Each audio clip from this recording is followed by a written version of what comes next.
بسم اللہ الرحمن الرحیم ایاک نعبد و ایاک نستعین۔ مجھے آج بڑی خوشی ہے کہ جس طرح میری قوم، میرے پاکستانی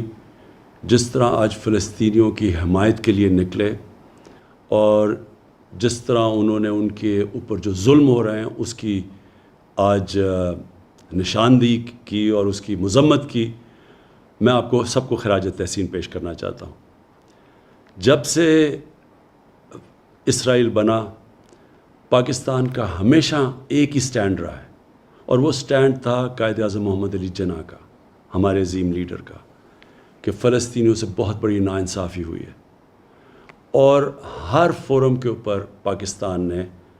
فلسطینیوں کے ساتھ کھڑے رہے ہیں۔ 27ویں رات کو میں مسجد نبوی میں تھا جب مجھے پتہ چلا کہ جو قبلہ اول ہے مسلمانوں کا، مسجد الاقصی، ادھر جب 27ویں کی مقدس رات کو لوگ نماز پڑھ رہے تھے، جو اسرائیل کی پولیس ہے اس نے ان کے اوپر تشدد کیا، اور ساتھ ساتھ پھر یہ اسی چیز کا بھی علم ہوا کہ جو فلسطینی فیملیاں 70 سال سے اپنے گھروں میں رہ رہی تھیں، کئی فیملیز کو اسرائیلی سیٹلرز نے ان کو گھروں سے نکال دیا۔ اس کی وجہ سے ایک نیا انتشار شروع ہو گیا، اور پھر جو غازہ کے اوپر جس طرح کی بمباری کی گئی، دنیا کی سب سے طاقتور ترین فوج ہے، تقریباً 69 فلسطینیوں کے اوپر جس طرح کی بمباری کی گئی جس میں بچے مارے گئے، تو میں اگلے دن 27ویں کا جو اگلے دن تھا، میں نے جو OIC کے سیکرٹری جنرل ہیں ان سے ملاقات کی، اور ان کو تب کہا کہ OIC کو اس کے اوپر سٹینڈ لینا چاہیے اور یونائٹڈ نیشنز میں ایشو کو اٹھانا چاہیے۔ جب میں پاکستان آیا تو میں نے کنگ سلمان سے بات کی، اور ان سے بھی یہی ہم بات کی کہ یہ جو ظلم ہو رہا ہے فلسطینیوں پہ اور جو الاقصی میں ہوا ہے، اس کے اوپر ہمیں اپنی آواز بلند کرنی چاہیے۔ ترکی کے جو پریزیڈنٹ ہے طیب اردوغان، ان کی مجھے کال آئی، انہوں نے بھی یہی چیز کہی۔ مہاتر محمد کی میسج آئی، کال آئی، انہوں نے بھی یہی چیز کہی۔ اور پھر میں نے بات کی فلسطین کے جو صدر ہیں محمود عباس، اور ان سے ہم نے کہا کہ ہم پوری طرح ان کو یقین دلایا کہ ہم سب پاکستان، بلکہ مسلمان دنیا، بلکہ وہ دنیا جو انصاف میں مانتی ہے، وہ سب ان کے ساتھ کھڑی ہے۔ شاہ محمود قریشی کو اس کے بعد پھر میں نے کہا کہ وہ یونائٹڈ نیشنز کی جنرل اسمبلی میں جائیں اور OIC اور مسلمان ممبر سے اس ایشو کو اٹھائیں، اور انہوں نے بڑے بھرپور طریقے سے اس کو اٹھایا، اور میں ان کو داد دیتا ہوں اس کی۔ میں جو ایک چیز دیکھ رہا ہوں،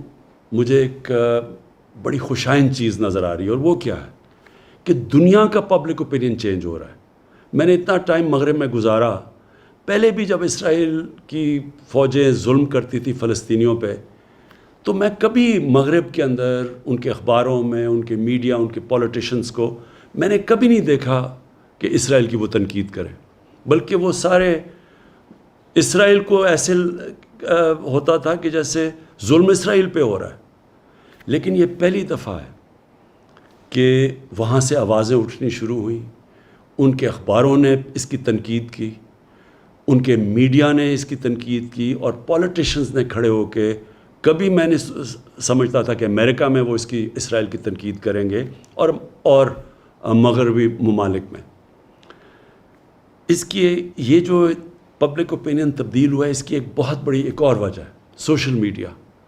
مین میڈیا اگر کوئی رپورٹ کو روکتا بھی ہے، کوئی سینسر بھی کرتا ہے، تو سوشل میڈیا پہ ایک ایسی فورس آ گئی ہے کہ اس سے اب کوئی بھی کمیونیکیشن اور نیوز کو روک نہیں سکتا، اور اس سے مجھے نظر آ رہا ہے کہ دنیا کا پبلک اوپینین چینج ہو رہا ہے۔ آج سے 30 سال پہلے اسی طرح تب بھی دنیا کا پبلک اوپینین چینج ہوا تھا۔ ساؤتھ افریقہ، ادھر ایک ایسی رجیم تھی، ایک ایسی گورنمنٹ تھی، اور بڑی دیر سے، کئی سالوں سے تھی، جو نسل پرست تھی، جو ایشینز اور افریکنز کو برابر کے شہری نہیں سمجھتی تھی، اور ان کے ساتھ بڑی بڑی دنیا کی طاقتیں کھڑی ہوئی تھیں اس